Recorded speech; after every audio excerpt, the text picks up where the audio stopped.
At the very heart of every single smartphone, every computer, really every piece of modern tech, there's a super simple element, silicon. But honestly, in its pure state, it's not much more exciting than a bit of sand. So today, we're going to dive into the incredible physics of how this basic material literally wakes up with just a little bit of heat. It transforms from this, lifeless insulator into the foundation of our entire digital world. So how on earth does that happen? Let's find out. Yeah, it really all boils down to this one question, doesn't it? How can something so common, so inert, become the active, thinking part of a processor? Well, the answer isn't magic, but it sure feels like it sometimes.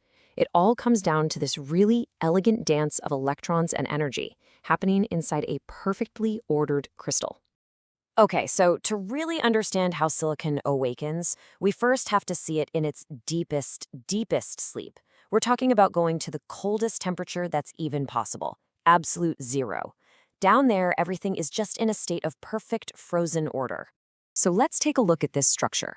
Every single silicon atom has 4 outer electrons. We call these its valence electrons, and it uses them to build this rigid, diamond-like grid connecting to its 4 closest neighbors. It's just this beautifully symmetric and incredibly stable setup. And if we zoom right in, you can see how this connection actually works. Each atom shares one of its valence electrons with each of its 4 neighbors. And this sharing creates an incredibly strong link that we call a covalent bond. You can almost think of it like a covalent handshake between the atoms, locking the whole crystal structure solidly in place. And here's the really crucial part. At absolute zero or 0 Kelvin, there's no heat energy at all.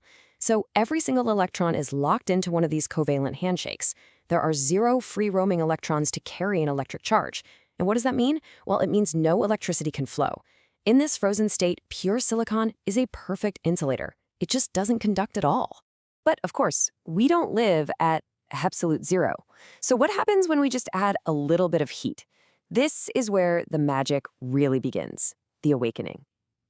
Heat is the catalyst that's going to shake up that perfect frozen order. So as the temperature starts to climb, the atoms in that crystal lattice start to vibrate. You can think of it like a hum of energy running through the whole thing. And if that thermal energy gets strong enough, it can actually break one of those covalent handshakes and pop an electron right out of its bond. And this process creates the 2 main characters in our story. First, you get the freed electron, which is now free to just roam through the crystal.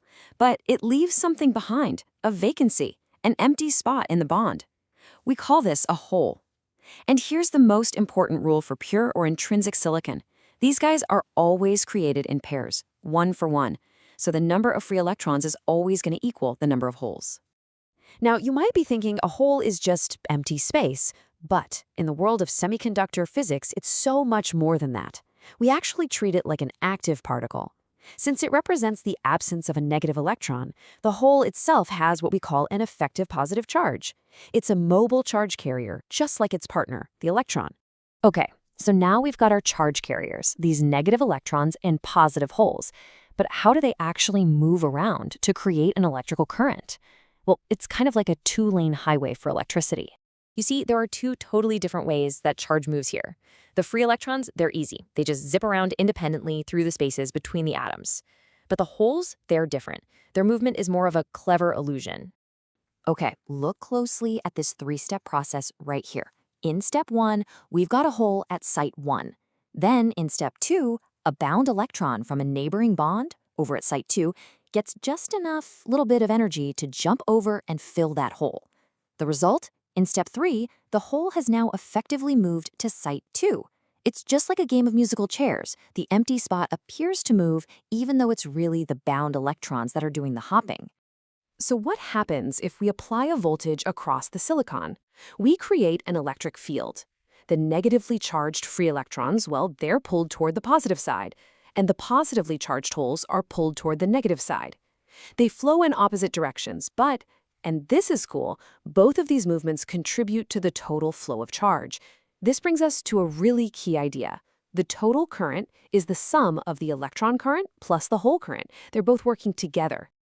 This whole process isn't just a one-way street. It's a constant cycle. Heat energy is always breaking bonds and creating new electron-hole pairs. But at the same time, free electrons are running into holes and recombining, basically falling back into the bond and releasing that extra energy as heat, or maybe light. At any given temperature, the rate of creation equals the rate of recombination. It's a perfect dynamic equilibrium. Okay, so far we've been talking about atoms, bonds, electrons, holes. It's all very physical, very easy to picture. Now we're going to switch gears a little and look at a slightly more abstract but really powerful way that physicists describe this exact same thing. It's called the energy band model. So instead of thinking about physical location, this model thinks purely in terms of energy levels. All those electrons that are locked into the covalent bonds, they exist in an energy range we call the valence band.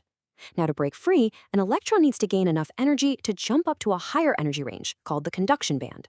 And that space between them, that's a forbidden zone known as the energy gap. And here you can see the perfect before and after. At absolute zero, the valence band is completely full and the conduction band is completely empty. It's an insulator, plain and simple. But when we add heat, some of those electrons get enough thermal energy to make that big leap across the energy gap and into the conduction band, leaving holes behind in the valence band. Just like that, the material can now conduct electricity. It's become a semiconductor. And really, the size of this energy gap, or EG, is everything. For a material like diamond, which is just carbon, right? That gap is huge. It takes a massive amount of energy for an electron to make the jump, and that's why diamond is such a great insulator. But for silicon and germanium, the gap is much, much smaller, more moderate. This means that even the energy from just room temperature is enough for some electrons to make the jump, allowing them to conduct electricity.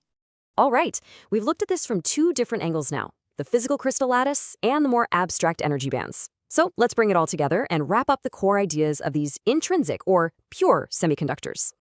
Okay, if there is just one thing you take away from all this, let it be this. The lattice view, with its story about breaking covalent bonds, and the band view, with its story about electrons jumping the energy gap, they are not different theories. They are two complementary languages describing the exact same physical reality. An electron breaking free from a bond is an electron jumping from the valence band to the conduction band. Same thing, two ways to talk about it. So let's boil it all down. What are the absolute essentials to remember? First, intrinsic means pure, no additives. Second, charge carriers are created by heat, in pairs, so the number of electrons always equals the number of holes. Third, the total current is a team effort. It's the sum of both the electron and the hole currents. And finally, a material's ability to conduct electricity depends directly on two things, the temperature and the size of that all-important energy gap. Now, pure silicon is fascinating, for sure, but it's not what makes our electronics so powerful. Its conductivity is actually pretty low, and it's hard to control. The real revolution started when we figured out how to deliberately add impurities, a process called doping. So what happens to our perfect crystal and to our energy bands when we start to mix things up on purpose? Well, that is a story for our next explainer.